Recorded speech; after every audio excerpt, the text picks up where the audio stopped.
अगर आपके ऊपर कोई झूठी एफआईआर कर दे या झूठी कंप्लेन कर दे तो आप क्या करें? आपके ऊपर या फिर आपके कोई रिश्तेदार के ऊपर गलत कंप्लेन कर दिया या फिर कोई झूठे केस के अंदर जेल में डाल दिया, तो उसमें आप क्या एक्शन ले सकते हो दोस्तों? तो दोस्तों, मैं हूँ रसिक धामेलिया। जेल से कानून में आपका स्वागत है दोस्तों। जब मैं जेल में था तब कई ऐसे निर्दोष भी आए थे कि उसने कोई गुनाह ही नहीं किया था, फिर भी वो सजा काट के गए हैं, मैंने देखा है दोस्तों।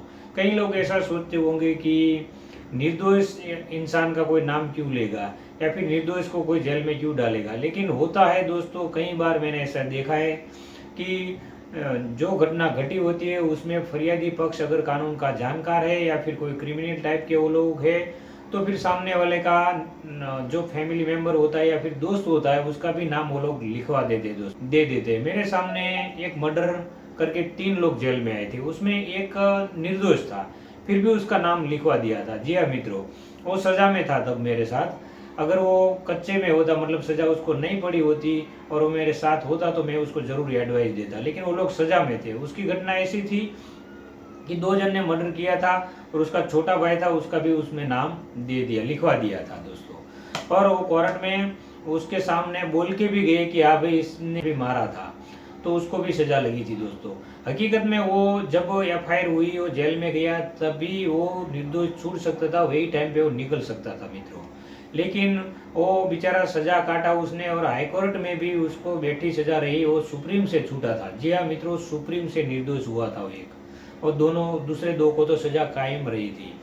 तो दोस्तों, वो उसमें होता क्या है कि 3 लोग जो मर्डर में आए, उसमें एक जो निर्दोष था उसको वकील, ज़्यादातर वकील ऐसा ही बोलते हैं कि भाई तू निर्दोष है तो मैं तुझे छुड़वा लूंगा, तू चिंता मत कर। तो उसका जमानत वो लोग जल्दी करवा देते हैं पहले। तो जमानत होने के बाद वो आरोपी को राहत हो जाती है, शांति हो जाती है कि चलो मैं छूट जाऊंगा। लेकिन सब केस में ऐसा होता नहीं है कि वो छूट जाए, छूट भी जाता है, लेकिन अगर निर्दोष है वो, तो उसको तारीख पे तारीख जाना पड़ता है जब तक केस खत्म होए।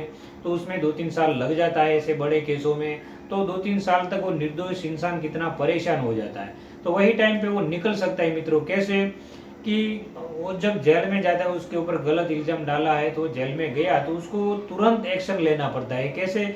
उसका फैमिली मेंबर जो होता है वो सीधा हाईकोर्ट जाके अपनी हैसियत के हिसाब से कोई वकील रख के सीधा एक एप्लीकेशन दाखिल करनी पड़ती है हाईकोर्ट में कि भाई हमारा इंसान ये है, जेल में गया है, वो निर्दोष है, उसने कोई गुनाह नहीं किया है।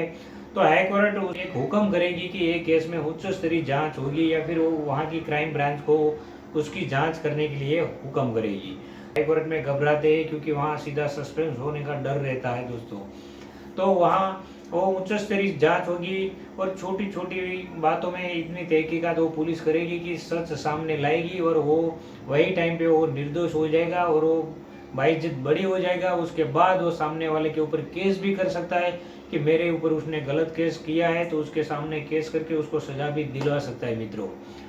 तो दोस्तों, एकदम शॉर्टकट बात ये है कि सीधा हाईकोर्ट जाके वो उच्च स्तरीय जांच करवा के वो निकल सकता है। लेकिन ज़्यादातर वकील क्या करते हैं कि उसका जमानत करवा लेते हैं, और उसके बाद जब केस चलता है, लंबा केस चलता रहता है और वो बेचारा परेशान रहता है, और वो बाद में निर्दोष छूटता है तो भी वो उसका कितना पैसा चला जाता है, उसका टाइम कितना चला जाता है।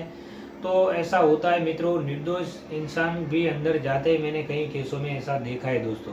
तो सीधा एकदम इजी तरीका है उसका निकलने का, आप ये तरीका अपना सकते हो दोस्तों। जय हिंद, जय भारत मित्र।